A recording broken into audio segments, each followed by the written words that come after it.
Okay, let's get started with the program today. So once again, welcome everybody to this information session about the bachelor's programs in Actuarial Science and Econometrics and Data Science. My name is Umut Can. I am the program director for the bachelor's program in Actuarial Science. And with us today is also Dr. Maurice Koster. He is the program director for Econometrics and Data Science. We also have colleagues from study advice and from admissions office who can help answer your questions about admissions. We also have with us a couple of current students in our programs. We have Fatay Jela from Actuarial Science, and we have Dan van Dijk from Econometrics and Data Science, so they can share the students' perspective with you.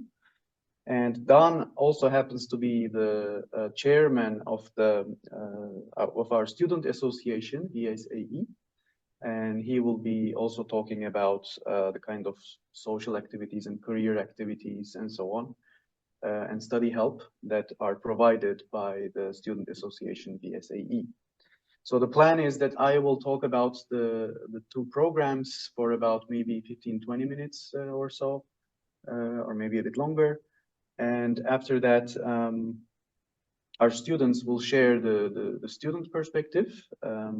So why they chose these programs, are they happy with it, and so on. And yeah, Dan will also share some information about the student association and what they do. And after that, we will open the floor for questions. So there is a Q&A tab where you can enter your questions, and we will basically answer them one by one. And so hopefully this should be an informative session for you all. Okay, so let me start by talking about what these programs are all about.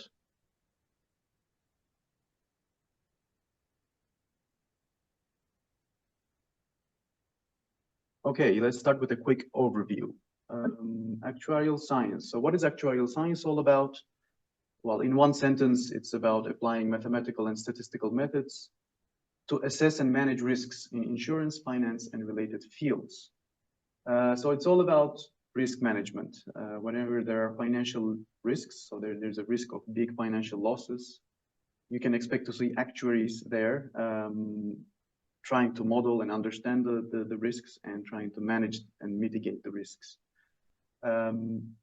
To give you maybe a concrete example of what an actuary would do in real life, think of an insurance company offering some kind of an insurance product, maybe a car insurance, some type of vehicle insurance.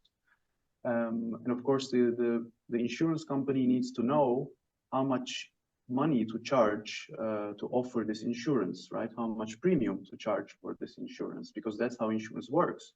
The customers pay a certain premium to the insurance company, and in return, the insurance company agrees to cover whatever damage the customer incurs. The question is, how much premium should the customer pay? What's a fair amount? You don't want to charge too much because otherwise you will lose your customers. You don't want to charge too little because then you will not make profit. So there's an optimal level. How do you find that optimal level? Where that's what the actuaries do. So they have a lot of data available from previous years, right? How many claims were filed in previous years? How large what was the size of those claims? So use all that. You want to use all that information from previous years to come up with a reasonable price for your insurance products. So that's a typical example where people from actuarial science will be working on. But of course, the possibilities are quite broad, but this is just to give you a concrete example. So actuarial science is mostly about risk management. What about econometrics and data science? Well, it's also about applying mathematical and statistical methods, but now the aim is a bit more broad. You want to understand or predict economic relations or dynamics in general. So it's much broader than actuarial science. What are some typical examples that econometricians would be working on? Well, imagine you work in a ministry, maybe the Ministry of Labor in some country.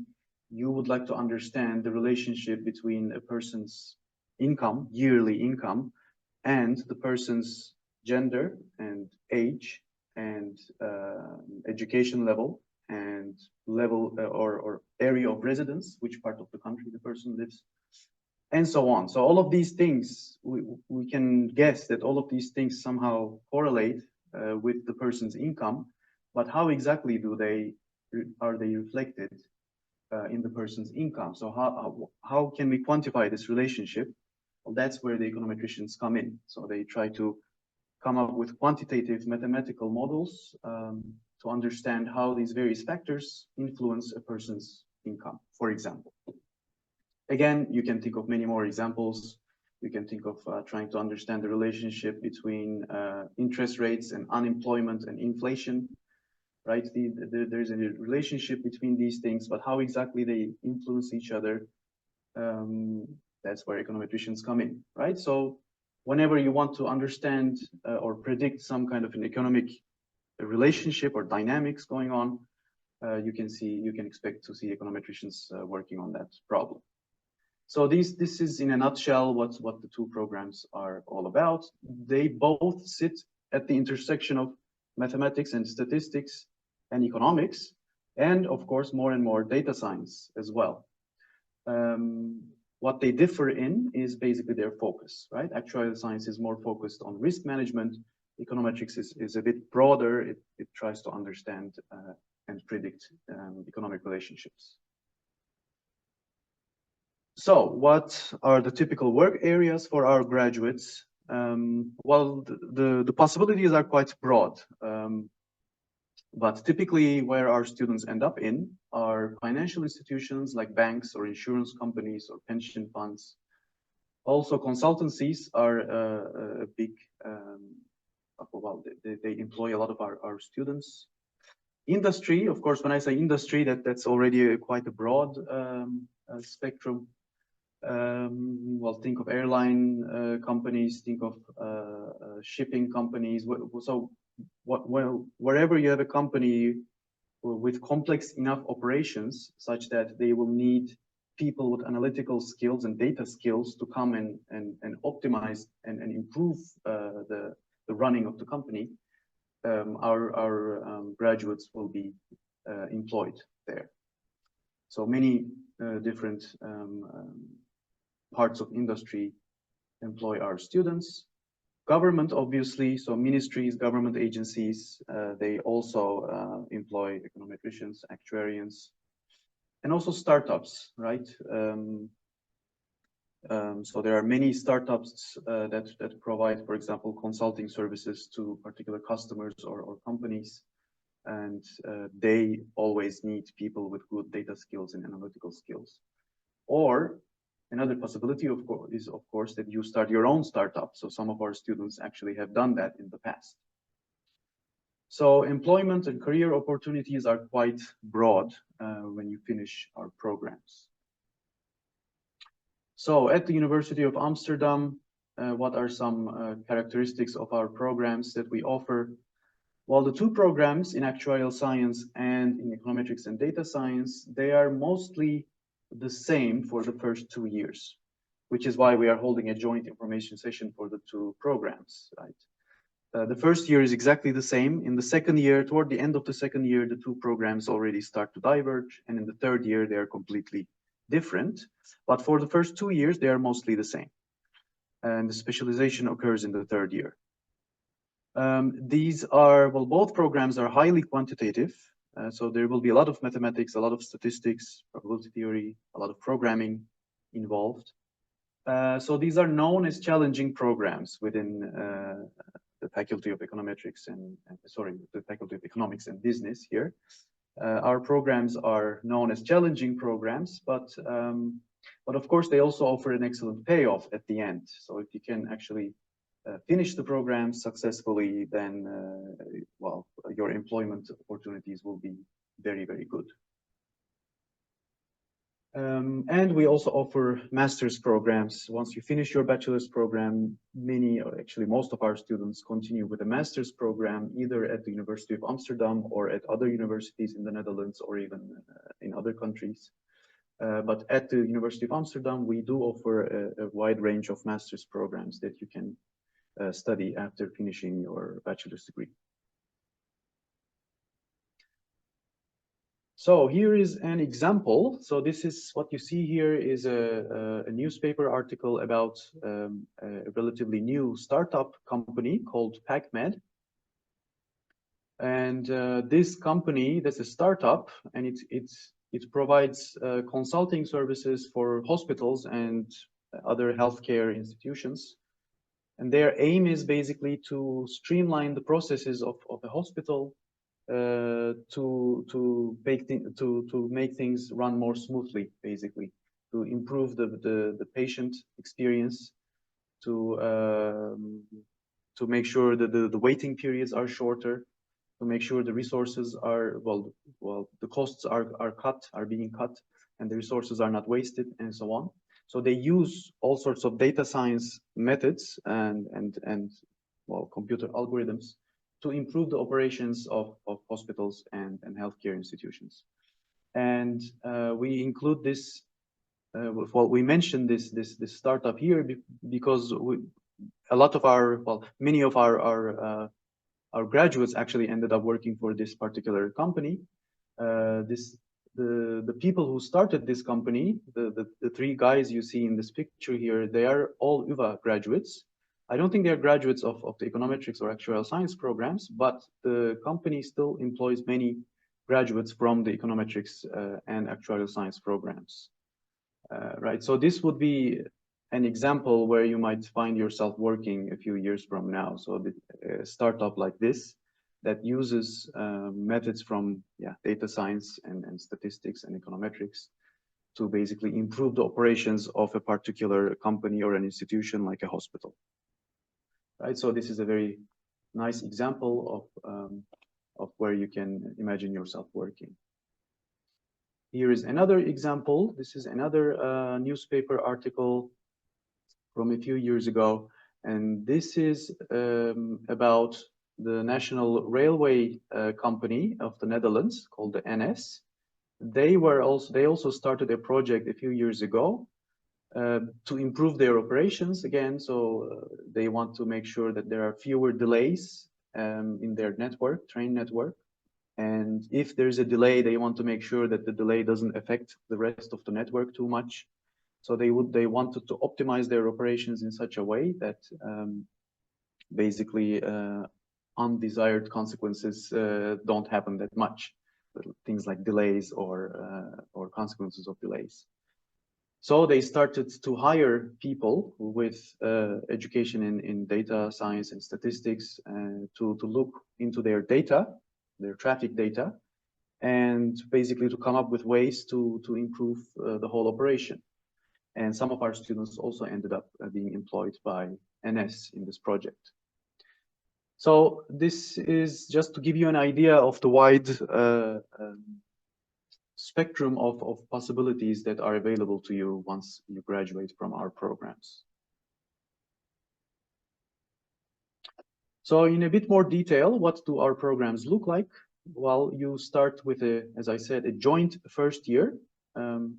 So it doesn't matter if you're an actuarial science student or an econometrics and data science student, you will take the exact same courses in your first year. After the first year, the second year is also still mostly joint. So the first semester of the second year is again exactly the same. In the second semester of the second year, you already start splitting. And in the third year, the split really happens in full. So if you're an actuarial science student, you continue with the bachelor's in actuarial science. And if you are in econometrics and data science, you continue with that. And within econometrics and data science, of course, there are these two possible tracks, econometrics and data science. You also need to choose one of those tracks in your third year. Depending on which track you follow, you will take different courses. And as I mentioned before, most of our students actually continue with a master's program after the bachelor's. And maybe the natural choice for the actuarial science students is to continue with the master's program in actuarial science and mathematical finance at the University of Amsterdam.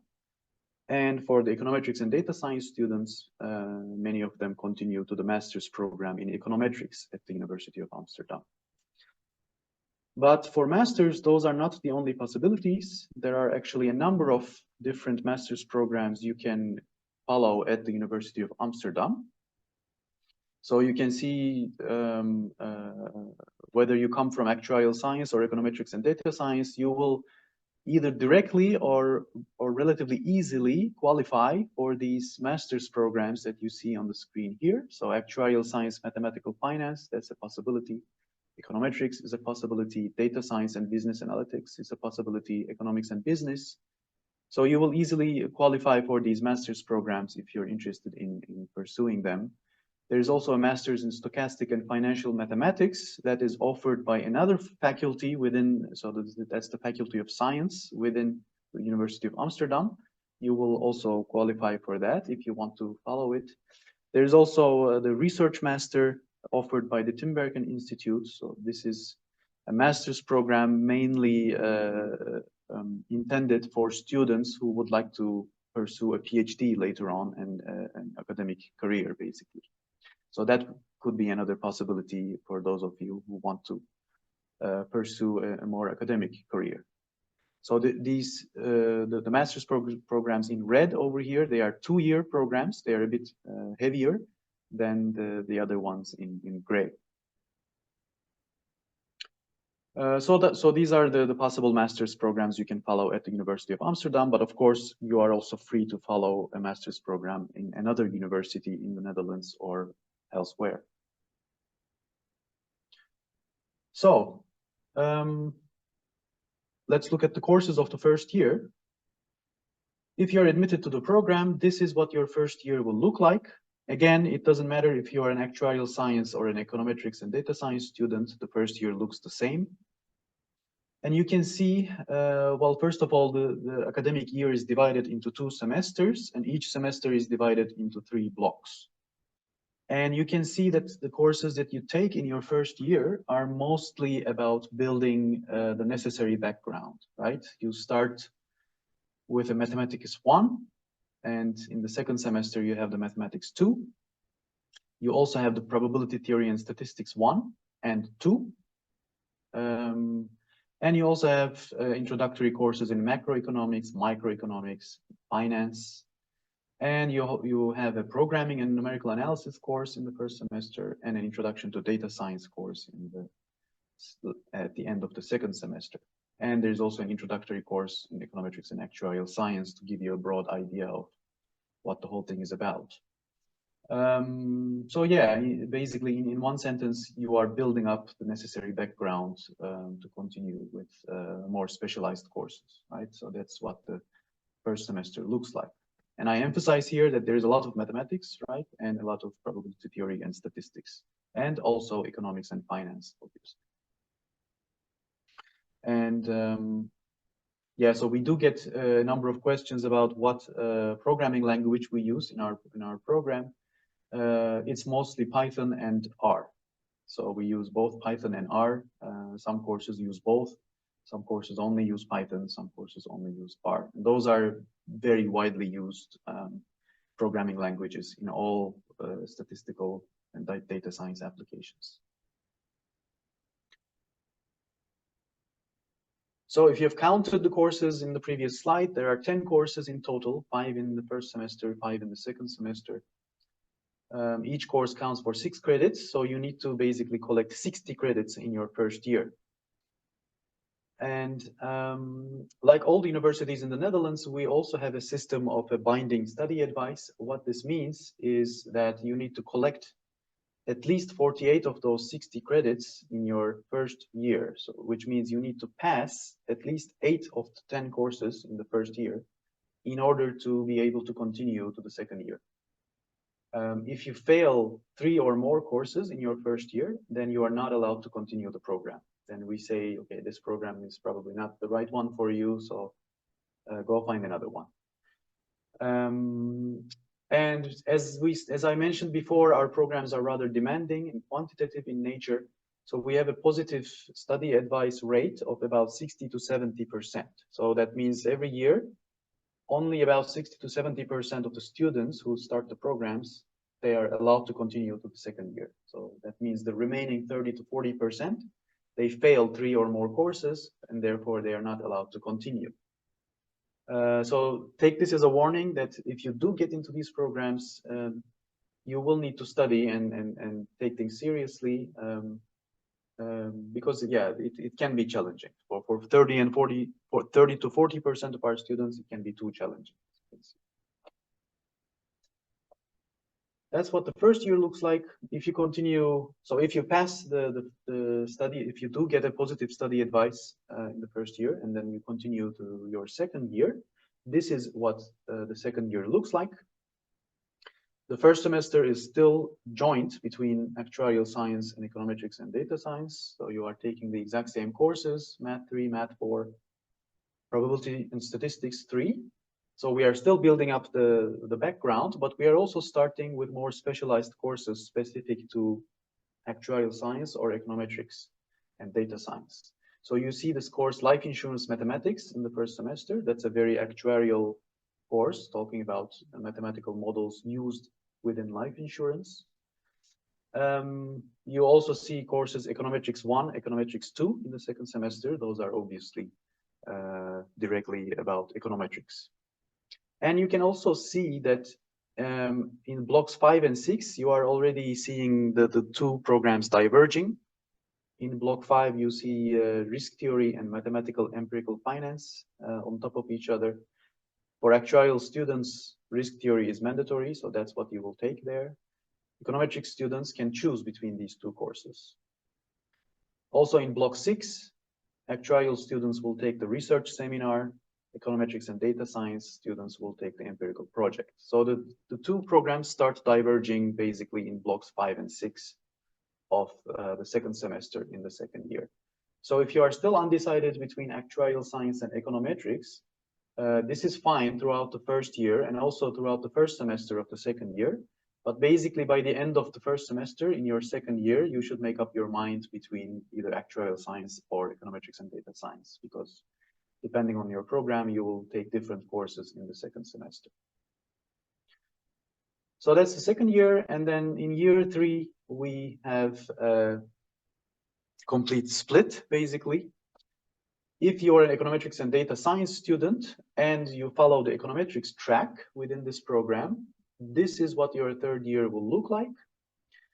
So the first semester, actually, the courses that you see in the first semester, they are only suggestions. They are not mandatory courses, because the first semester is quite flexible. You are free to take electives in this first semester. So you can choose your own courses, whichever courses you want to follow. So the courses you see here, they are just suggestions. They are not mandatory. By picking your electives in a smart way, you can make yourself eligible for a number of master's programs for when you finish your bachelor's program. For example, this course optimization in block 3, if you take it, then you will be eligible for the master's program in data science and business analytics. So if you want to be eligible for that master's, you should take the optimization course in block 3. But again, that's not a mandatory part of the program. The first semester is essentially yours to construct. So you are free to take whatever electives you want. And those electives, they can also be quite unrelated to your program. So you can take electives in, let's say, psychology or sociology or whatever you want, if that's what you're interested in. So that's also possible. And you can even take electives in other universities in the Netherlands as well. Many of our students take electives from the Free University Amsterdam, for example. That's also possible. There's also a possibility to study abroad in the first semester. So we have agreements with a number of universities around the world. So you can go study somewhere else in the world. You do need to collect 30 credits. So you need to take courses worth 30 credits within your first semester, but we will not impose to you which courses to take. So you are free to choose whatever courses. And you also have the opportunity to do an internship in this first semester. So we do offer internship for credit. We count internships for 12 credits. So that counts as 2 courses, basically. which means you still need to take 18 more credits to fill the 30 credits of the first semester. So if you do an internship, you do an internship and you also take 3 elective courses on top of that. So that's also a possibility for the first semester. So you will have quite a few choices to make for your first semester, but of course we will give you more information about these choices once you are at that stage in your program. So that's what the first semester looks like. In the second semester, you go back to taking mandatory courses. And if you are in the econometrics track of the Econometrics and Data Science program, you will be taking these courses that you see in your screen in the second semester. Time series analysis, microeconometrics, mathematical economics 2. And of course, there's the bachelor's thesis seminar at the end. That's where you write your bachelor's thesis to finish your program. If you follow the data science track within the Econometrics and Data Science program, the first semester basically looks the same. It's still free to construct. You can take whatever electives that you want. The electives that you see in the first semester, they are there as just suggestions, right? So you can take whatever electives you want, essentially. Or you can study abroad, or you can do an internship plus electives. So it's up to you. In the second semester, you take mandatory courses, and now the courses are somewhat different from the econometrics track. Now you take time series analysis, text mining and data retrieval and reinforcement learning. Plus, of course, you need to write your bachelor's thesis. And finally, if you go for the actuarial science program, well, for the first semester of the third year, it's still the same deal. You are free to choose your electives or study abroad or do an internship. So the first semester, it's still the same deal. In the second semester, you take some mandatory courses directly related to actuarial science, right? Stochastic models in life insurance, financial accounting in life insurance, and mathematical empirical finance. And of course, you need to write your bachelor's thesis to finish the program. Okay, so the main difference between the programs happens in the second semester of the third year, basically. So you take completely different courses there. So why should you choose UvA? What are some of the nice things? Of course, for international students, it's important that we are offering these programs completely in English. We have a very international atmosphere. About half of our student body is international, half is Dutch. Also, the teaching staff is quite international. So it's quite a nice atmosphere to study in. Of course, we offer a combination with data science. So there's even a track of data science that you can choose. For the students interested in actuarial science, we are the only university in the Netherlands that offers a bachelor's degree in actuarial science.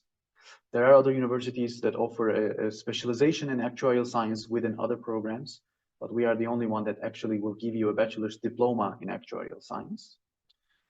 So we have 2 mostly joint years, so you don't have to make your final decision between either actuarial science or econometrics and data science until the middle of your second year. So if you're undecided, that's fine for the first 1.5 years.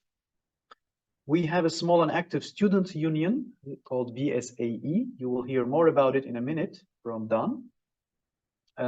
They organize social events, they organize career events, they offer study help. But you will again hear more about this from Dan. So the VSAE is a very nice resource for students to socialize and to find jobs and to get study help. We offer excellent career prospects. So actually on the right, you see a column of top 5 best entry-level jobs, according to the Dutch newspaper Het Financiële Dagblad, which is, I guess, a Dutch version of Financial Times, you could say. So they did, a few years ago, they did a research about, well, which jobs offer the best entry-level positions in terms of salary, but also in terms of job satisfaction. And they made a ranking of jobs, and actuary actually came out on the top. So so you're well covered there.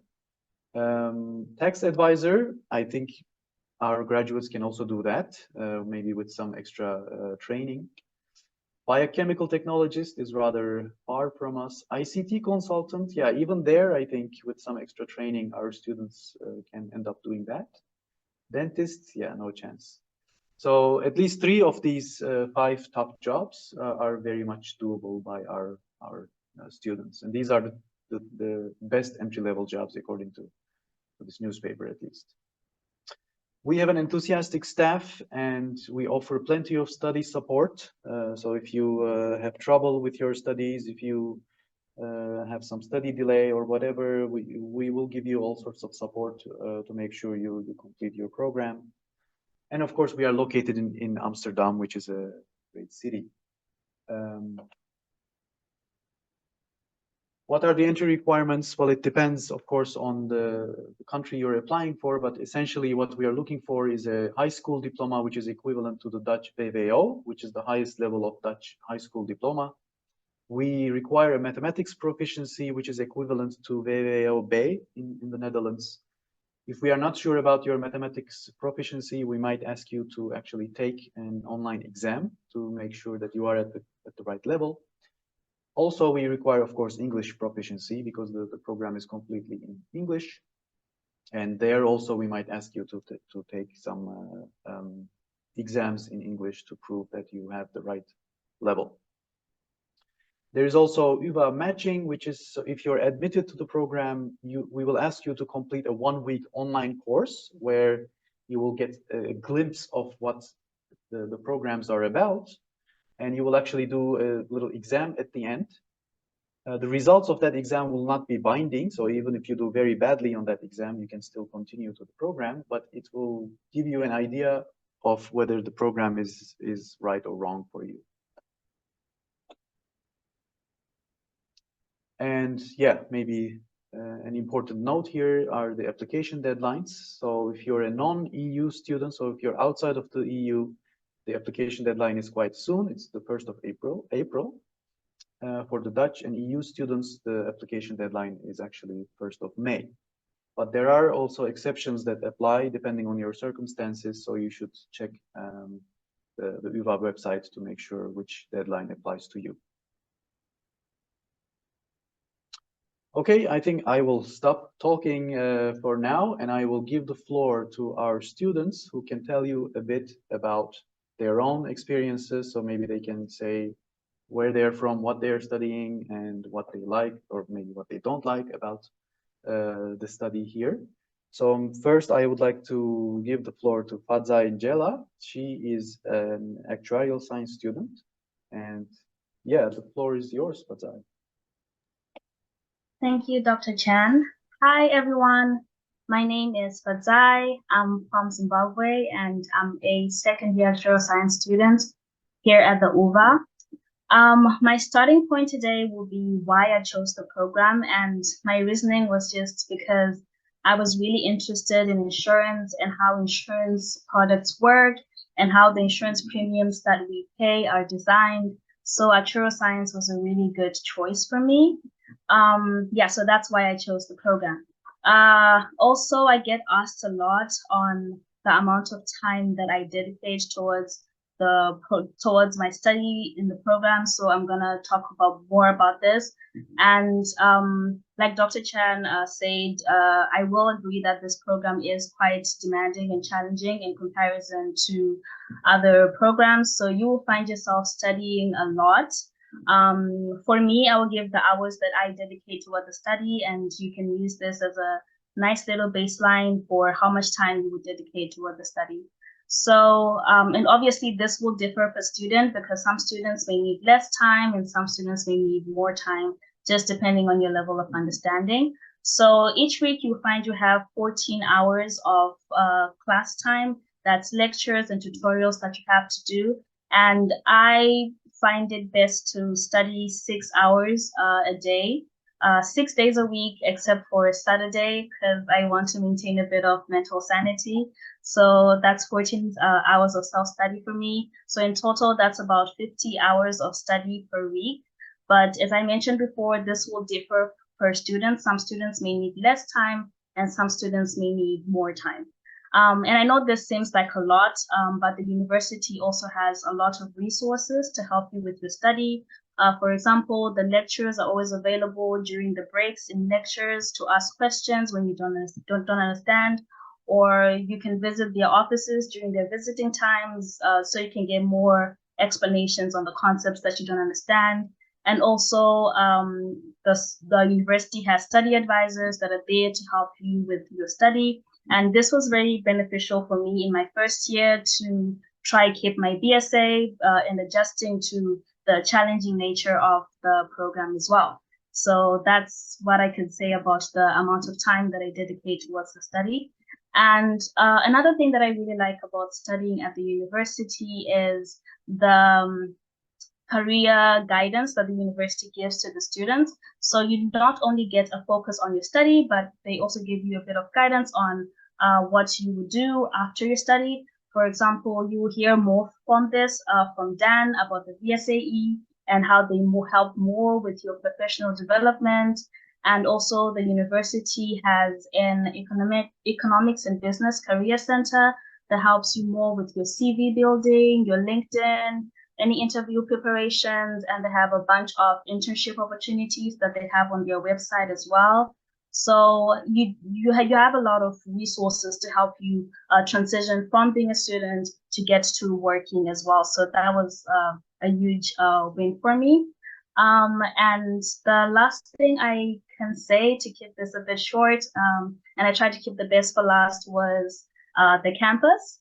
I think our campus is the most beautiful campus of the University of Amsterdam. Maybe the science campus might disagree, but I think our campus is very beautiful. So I think this will help you also because you have to study a lot. You don't have to study in a very depressing place, but it's also beautiful and it's very motivating to study as well. Yeah, so that's a little bit about myself and my perspective as a student. And if you have any more questions, you can ask me during the question and answer session. Yeah, and I'll pass the floor back to Dr. Chan. Thank you. Thank you, Fadzai. And yeah, maybe Dan can also share his perspective and give us some information about the VSAE. Yes, definitely. Thank you, Fatsa, and also thank you, Umut, for all the information. Some of it I didn't even know, so very helpful. Anyways, my name is Daan. I'm 20. I was raised in the Netherlands, and after my high school, I went to the US to study there and play tennis for the university there. So I think since most of you will be coming from outside of the Netherlands, well, I've been an international student myself, so I can kind of relate with you on that. So yeah, I went to the US when I was 17. My initial plan was to stay there for 4 years, but I came back after 1.5 years actually. Didn't finish my studies there. I think the most important thing was that I just didn't quite feel like home there, and I think that's also my first advice to all of you. Make sure that when you choose your study place, your university, your new town, probably your new country, make sure that you feel at home there.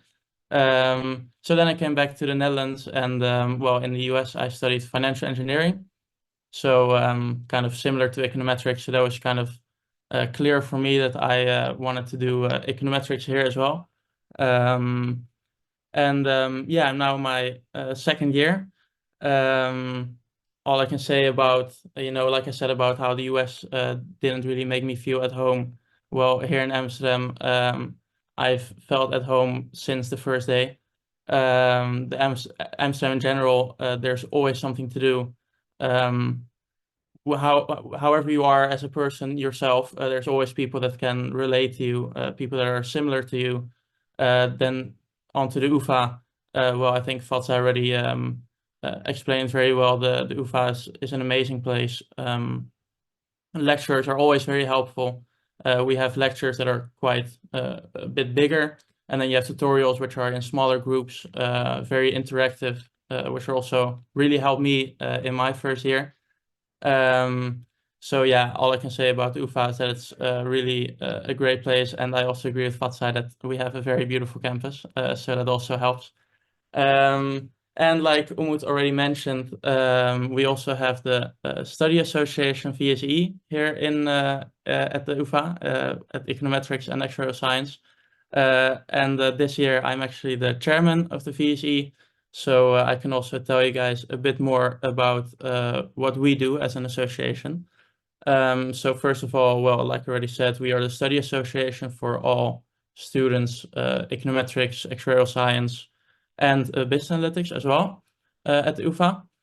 We have almost or around 2,000 members at the moment, so we are quite large and still growing actually. And well, I'm the chairman this year, and together with the rest of my board, we kind of oversee basically everything within the association this year. So we have a couple of different sections at our association. The first one being, well, a very fun one, the social activities we have.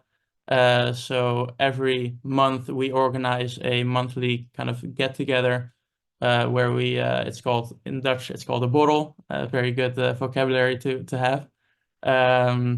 It's basically we go to a bar, have some drinks together. We usually have around 150 to 200 people joining us on those nights. Always a lot of fun, a great way to meet new people. And yeah, like I said, a great way to help you feel at home, because that's basically what we really try and what the UvA also really tries. Then besides the monthly drinks, we also have a lot of trips during the year. So for example, a couple of weeks ago, we went on our yearly ski trip, which was a lot of fun. We were with 50 people in total. In May, we will be going to Copenhagen for a fun trip. And later in the year, in November, we have our international study project, maybe not as relevant for you guys yet because it's mostly for master students. It's a more career-oriented project or trip. They've been to New York, for example, in the past. So we're really looking to plan something intercontinental again this year for that trip. So we have a lot of trips. And the first trip that is actually very relevant for all of you, all of the incoming students or potential incoming students, is our intro camp. Our intro camp is a 2-night, 3-day trip where we go with us as board and the intro camp committee from the association together with all the incoming students who want to join on that trip. Last year, I think we had about 70 people there in total. So it's really a big event, and it's a great way to already get to know your fellow students who are going to be sitting in lectures and tutorials with every day. So I really recommend joining that if I were you, just to get a feeling of what we do as an association. Registrations are already open, so feel free to go to our website, go to our Instagram, and sign up, I would say. Then we have the mental health section in our association, which is a quite new section. We notice, especially since COVID, that mental health is a very important matter. And yeah, within the association, we have a lot of resources regarding that as well, including a coffee committee, which is basically a committee consisting of mainly all board members and also me as a current board member. And we kind of are open to always have a chat, have a coffee, whatever, to talk about a lot of things. And like I said, I've also been an international student myself, so I can most likely also relate to a lot of your struggles and problems maybe as an international student. Then we have some more sections. I know, yeah, thank you, Umut. The third section we have is the study pillar. This is also a very interesting one, I think, for you guys as well. First of all, we have discount on books. So wherever you look on bol.com, for example, for a book, then or some other platform, then usually we offer it for a lower price. We have an online exam database, which means that on our website, when you become a member, you get access to a lot of old exams from almost or even all of the courses that we have. So we have a whole list of old exams there, which are usually quite helpful to help you study for the upcoming exams, because usually there's some similarity in there, and you can get a feeling of what the required level is, I would say. And we also offer discount on tutoring. So we have a partnership with a tutoring organization here in Amsterdam, and they offer different courses, different crash courses, different learning sessions, which you can always join as a VSAE member as well for a discount. So that section is definitely a very helpful one. I use it a lot when I was in my first year. So yeah, that's also one of the reasons to join the VSAE. And then the last one is maybe a bit less relevant for you guys, since you're only looking at what you even want to study, and this is more about jobs and well, career. So we have a lot of career events where our members get a chance to meet companies. We have around 50 to 60 partners, so companies that we have partnerships with.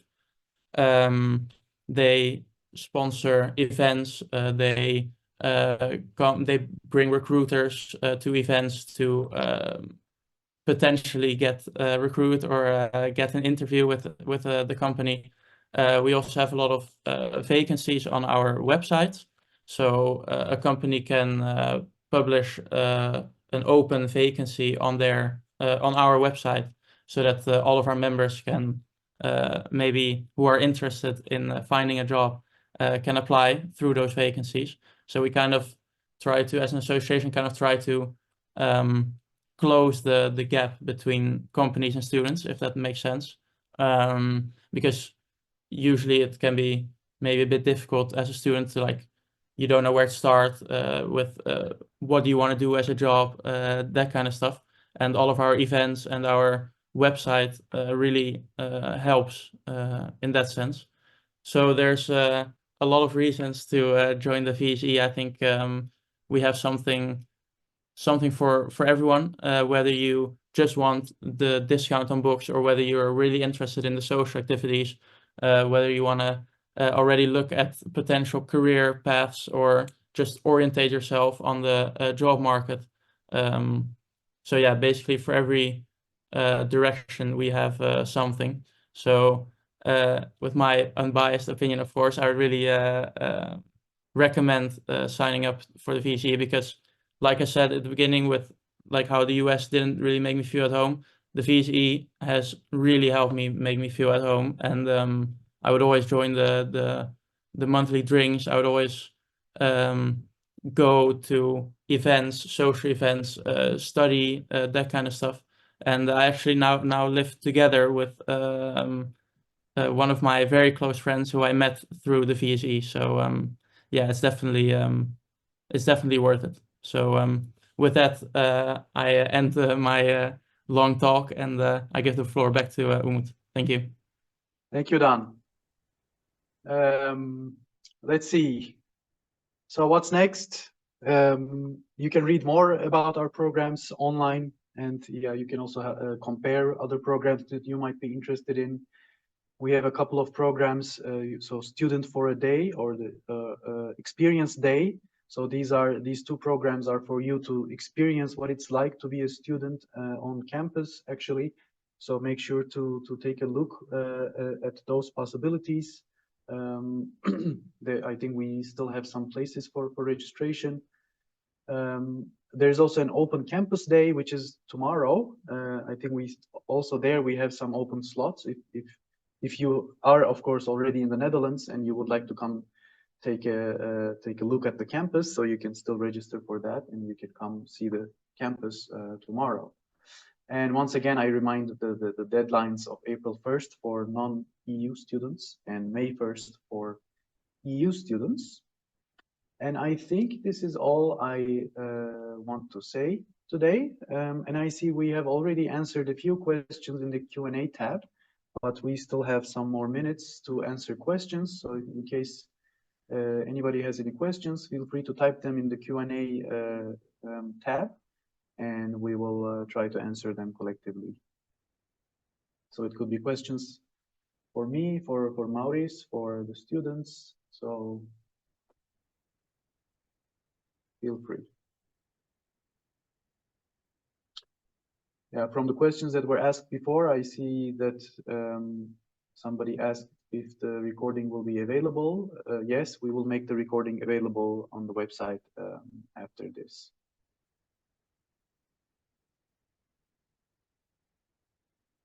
Yeah, there's a question about how expensive it is living in the Netherlands.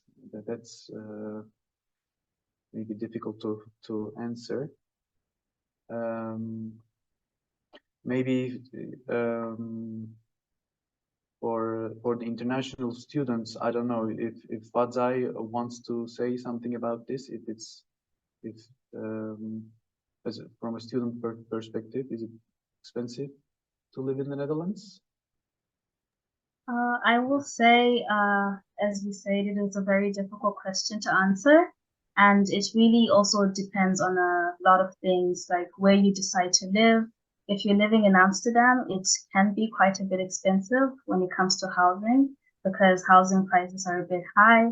But maybe if you're living outside of Amsterdam, it might be just a bit cheaper, but it just really depends on a lot of things. So it's kind of a difficult question to gauge how expensive it is. Yeah, it really depends on the personal circumstances. So we will leave it at that.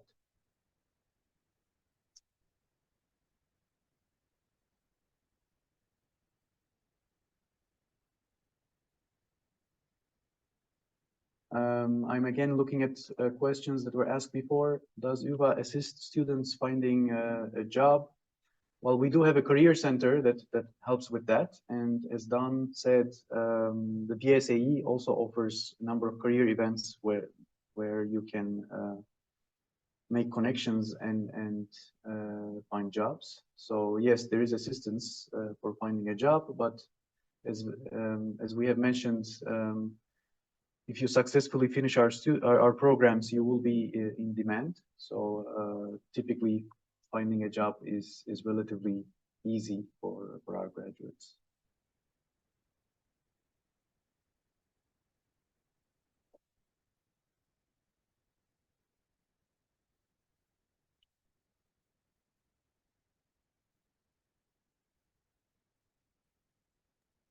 Or maybe Umut, maybe it's good to also to tell, because I also saw some questions about well, if you consider the cost of living, then maybe students are interested in doing a kind of student job. And well, depending on your GPA, I can say that we also offer TA positions, so teaching assistant positions.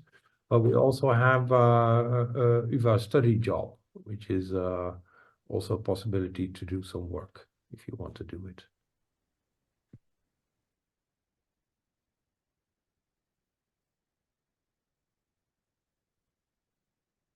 Yeah, I see a question. Would you say doing the econometrics study in English gives you an advantage to international jobs compared to the Dutch study?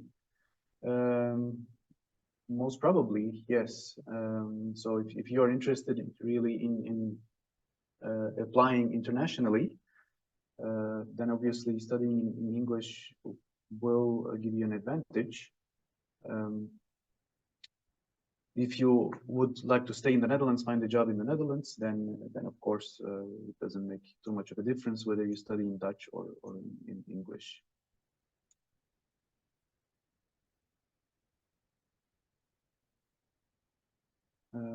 Yes, so which parts of mathematics are not covered in econometrics and data science? Maybe Maurice wants to say something about this. Oh, you're muted, Maurice. I'm working as a math teacher, and yeah, it's better to ask what parts of mathematics are covered, because there's a lot of fields in mathematics that we do actually not cover. But yeah, what you can say is, well, we cover a lot of linear algebra, and also relatively advanced, so that we can use it in data science. And we use a lot of calculus for functions of one variable. And in the second year, we focus on the calculus of functions of more than one variable. And this includes differential calculus, but also integration techniques. And the other parts, so if you want to do real stochastic processes and stuff like that, then you should also visit the math department at our university. And that's what students also do. And they take additional math courses as a minor.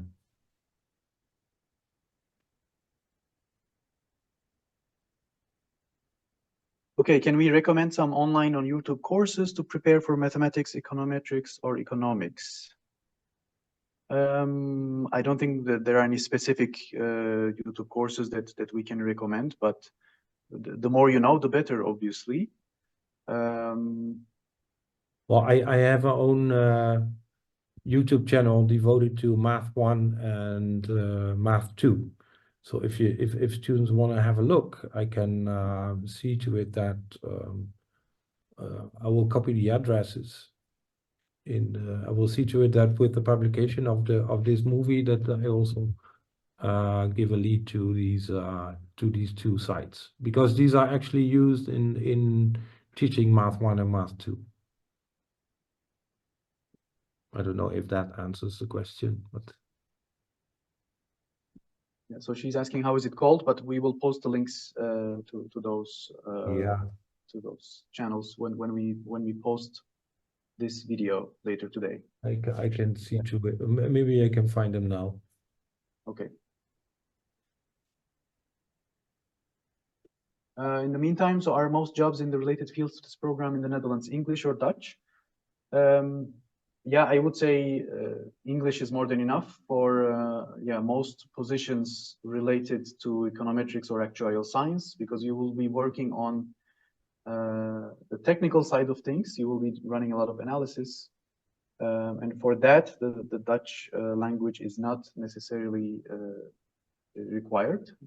Many of our international students find jobs in the Netherlands without speaking very good Dutch. Of course, if you want to go higher or you want to work in a position that involves working face-to-face with customers, things like that, then knowing Dutch is a big advantage. But at least for entry-level positions related to econometrics or actuarial science, typically Dutch is not required.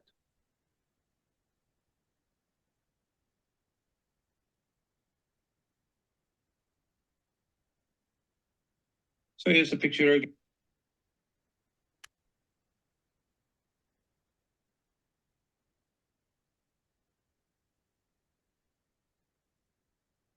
Did many students get jobs in investment banking after completing the course? I don't know. I don't have statistics on that, but I am sure. Well, I do know that at least some of our students end up in banking and in investment banking as well. I don't know. Maurice, do you have more information about this, about getting jobs in investment banking? I think that most of these people are working in financial econometrics. Yeah. That's a specialization in the masters, but I don't know what fraction will do it. But I think maybe 1/3. Sorry to interrupt, but we also notice at the VSAE that a lot of our members who are doing end of their bachelors or masters are very interested in investment banking and trading as well. So those two directions are very popular, definitely, and also a lot of our members end up there. So yeah, the big trading companies are also our partners. So yeah, it's definitely a good option after completing the studies. But it has not been constant over time, I must say. So No, true. it depends a little bit on the cohort if people are interested. So a few years ago it was not that popular. So but now it is, yeah.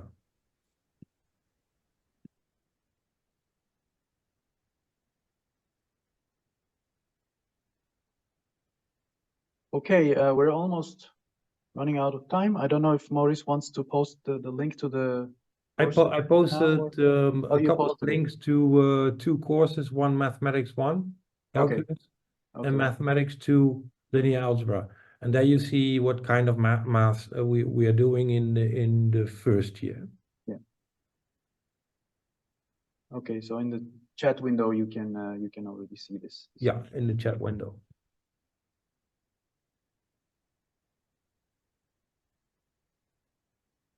There's a question by Katrina.